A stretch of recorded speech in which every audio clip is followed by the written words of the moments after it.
Hey, today we're talking about goals, which is one of my absolute favorite things to talk about.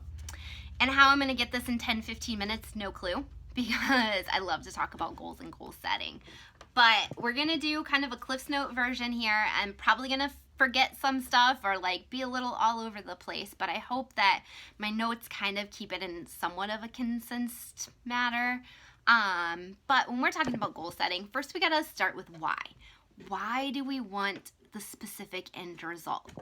What do we gain? And once we identify what we're working towards, why we want what we want, how are we going to get there? Because you have to have a plan. You have to have that action plan. You got to do something. So if you want to see change, you have to change, right?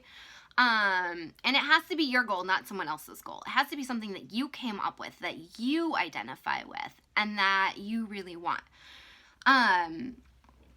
So you'll hear a lot about SMART goals, and I'll kind of give you a little bit of why I'm not 100% all into SMART goals. I think you have to kind of have a combination of SMART goals, but I'm not a big fan on deadlines because I feel like deadlines is where people get stuck. My thing with goals is you keep going until like you get it. And if it takes forever, then it takes forever. But you're gonna make progress along the way. So I think people get so stuck by like not having something happen at a specific point in time that that's all they focus on, and that they feel like a failure if they don't get there. But I guarantee you, if you were trying really hard, you're gonna be a hell of a lot closer to that end date that you picked than if you didn't try at all, or that if you quit. So when we're talking about goals, we need to get them on paper, because if it's not wrote down, it's just a wish. So first we got to get on paper, and we got to get it on paper and like rewrite it and get it in front of our faces every single day, because you have to stay damn focused on that goal. And you have to break that big goal down into smaller chunks through your action plans. And you kind of have to reverse engineer those mini goals. So I want you always to focus on the journey, and especially if you're talking about lifestyle, it's forever, so let's not put huge time limits on it. So let's take an example, and it's a very classic example. I want to lose 50 pounds by the end of the year. So first off, is that realistic? So we're almost second week of June here. It's realistic. Yeah. I mean, if you break it down, 50 pounds, there's about 27 weeks in the year left right now, so it's like 54 pounds if you lost 2 pounds a week. So yeah, that's realistic. Are you going to lose 2 pounds a week consistently? Probably not.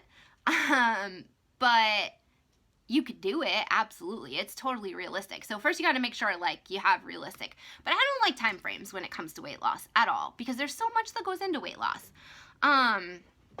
Losing 50 pounds isn't a bad goal, but putting that time limit on it just puts so much stress and pressure. So, what goes into losing some weight? You have water retention. Us girls, we have Mother Nature against us. We could be working out and gaining muscle. We could be losing inches. Muscle takes up less space, so it's going to condense more. It's not that it weighs more, it just takes up less space, so losing inches is actually a good thing. Our clothes could start feeling better. We could start getting off medications. Our health could improve. There's a lot of different things that go into that. So even if you lost 5-10 pounds, you're gonna most likely be better off than if you didn't lose any. Because I guarantee you probably would have gained versus losing, because that's just, as humans, we don't usually tend to maintain, we just tend to steadily climb up there. And we want to always focus on being a work in progress, because we're humans and we should always be inspiring to learn and grow and learn more about ourselves. And we identify that why we want or need to do it. In some cases, like, we've procrastinated on this goal for so long that we actually need to do it, or there's some serious health risks that have either happened or are happening. And we need to focus on those actions. And with weight loss, I like to do 2 pounds at a time, because 50 pounds is daunting. Believe me, I've lost 50 pounds. It's daunting, and seeing that scale go up and down, up and down, up and down is totally normal. It's supposed to happen. If you weigh yourself in the morning, you weigh yourself at night, you didn't gain 5 pounds. You have food and undigested food, and waste. There's a lot of stuff happening inside your body. So I'm a big fan of consistency when it comes on the scale. Big fan of consistency on anything. If you make small changes over time, gradually, they are going to result in big changes. But you have to stay consistent. You can't be on your A game on Monday and off on Tuesday and back off on Wednesday, or be on it Monday through Friday and give yourself the weekend off and you're just starting and stopping. You just focus on one action at a time, one day at a time, one meal at a time. If you screw up at breakfast, don't blow the whole day. If you're driving to the airport to go on your dream vacation and you got one flat tire, you're going to change the tire, right? You're not going to slash all four and be like, well, it was meant to be. So focus on those small acts. And if you mess up, it's okay. Acknowledge, move on. And that's why I'm a big fan of tracking and kind of paying attention to what's going on. So we get back into like that emotional eating video where, okay, what was I feeling? What was going on? What was coming up? What was I anticipating? You know, what caused this situation? Was I tired? Did I not get enough sleep that night? Was I stressed out? Was 17 people asking something of me? And I was just like, oh my gosh, I just need a Snicker bar.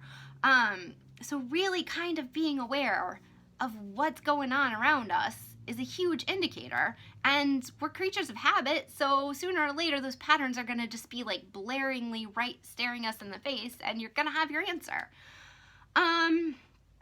And let's see.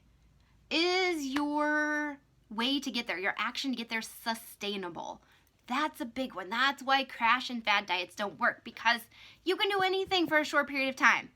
Mindset, yeah. You can do anything for a short period of time. But is it sustainable? Is it something that you're willing? If you're going to do a diet that asks you to restrict a certain food group, can you do that for the rest of your life? If not, then when you change your behavior, those pounds are probably going to come back. So I'm a big proponent of the 80-20 lifestyle. You know, 80% of the time I try to be super, super focused, and 20% of the time I kind of let my hair down and have that treat, and I really try to enjoy that treat. And I know that I might see the scale go up, but I know that the next day I'm right back on track and the scale will go right back down. Anybody wants to talk about maintenance weight? I'm like the hero at maintenance weight. And behavior changes, it's not always all or none. It can be small ones over time, and it can be one small change that makes a huge difference. I mean, it could be as simple as like cutting out one thing a day that's destructive, and slowly you start to feel better, and like it just creates a catalyst effect. So be realistic. You know, analyze your current situation. So I know lots of people that are like, oh, I'm going to go on this crash diet.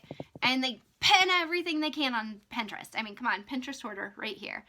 I don't cook from recipes very often. So going to Pinterest and penning all these recipes is great, but that's not realistic for me. I'm not going to go, like, I don't make from a recipe every single night.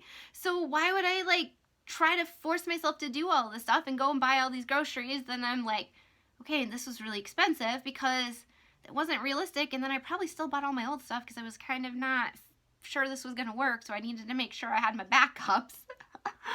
Are you a convenience food person? That's cool.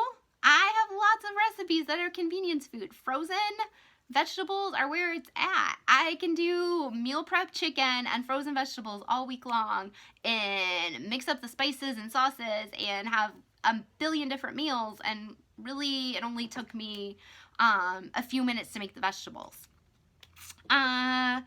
Communicating to those around you, this is what I'm doing and this is why I'm doing it, and I need your support, and I don't want to hear haters, and haters gotta go. Look out for that codependency that we talked about in the emotional eating video. And then get that goal in front of you everywhere. And keep writing it and visualize it. And think about what you're going to feel like. And live your life like you're already there. You know, have some confidence with it. And accountability. So who's going to hold you accountable? And you have that conversation with them. You tell them they're going to hold you accountable. Join that accountability group. I'm serious. It's been my lifesaver. There's a reason I coach.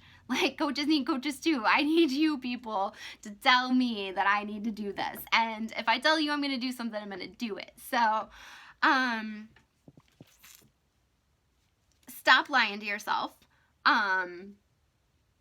Stop giving those excuses because they're only for you. And like you'll constantly lie to yourself because who are you gonna let down?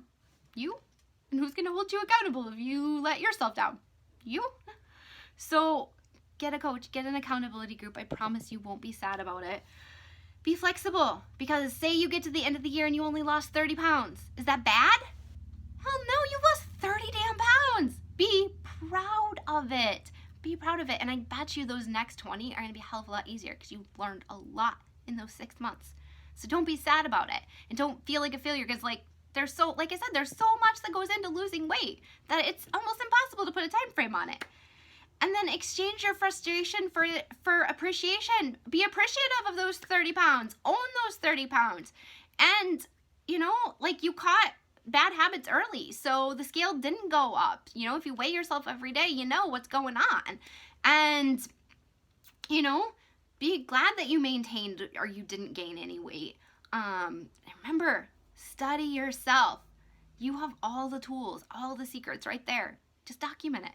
Sooner or later, I promise, those patterns will be there. And then really be open-minded. Again, it's not all or nothing. Even small things can be amazing. And be humble because it is hard. It is really hard. And you are not alone in this. I guarantee you. Be patient because you are creating lifelong habits and you are teaching your children lifelong habits and you are inspiring those around you, even if you don't know it or you don't mean to. They're watching. Everyone's watching. Believe me. You lose a few pounds and people notice, then they really start watching you. And join those support groups because I promise you, you will find best friends you never knew you had that have the same life goals and same life situations. And be persistent, if you fall off, get back on, you fall down 7 times, you get up 8. Like, you can do this, don't slash your own tires. Go on that dream vacation. Get to that goal weight. Make yourself feel good. I promise, even a few pounds, you're going to feel amazing. And really enjoy the journey. Enjoy it. And be the change you want to see in this world. That's the best gift you can give. You're giving people inspiration to have a better, healthier life. I mean, there's no amount of money for that gift that you give people. That's awesome. And you're worthy. You're worthy. You got this, The first person that has to believe in you is you.